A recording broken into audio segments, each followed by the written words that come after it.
What kind of model is it? It's plastic? Yeah, it's a commercial plastic model in Japan. Do you know Gundam? I know Gundam. Yeah, it's a Gundam. I understood the Gundam, yeah. but so you got an existing Gundam and then you wired it?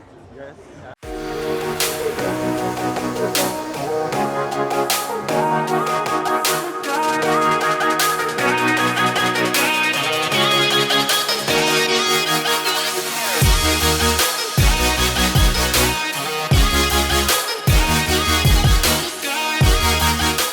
He got an existing commercial Gundam and then he wired it so that you can control it.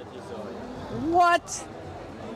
The original model is there's no electric power. Right, and you modified it with with small pancake steppers?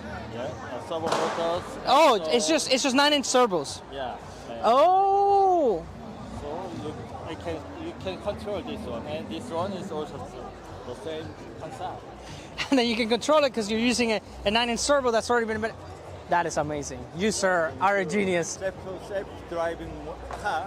Yeah. Yeah. So. And they wanted and you showed them the sensor experience. Yeah. Sensor fusion. How to move that? Yeah. Somebody said contact the wall with the ultrasonic sensors. Right. And then each student make their own self-driving car. Because there is some other modules also up there. Right. I see an LED array and I see multi-LED. Yeah, and there are two other models. Yeah. Every model is work or separate or a little bit different. Okay. That is came from their ideas. Yeah. So I try to let them figure it out. Yeah. Extend their ideas and abilities and so on. Okay. Yeah. I appreciate it. This is amazing. Tell me about this machine, young man. This machine is maze robot. It's a maze robot. Yes. It uses what? Ultrasonic sensors? Yes. Okay. And how do you figure out the way out of the maze using ultrasonic sensors? It uses ultra sensor to detect the obstacle.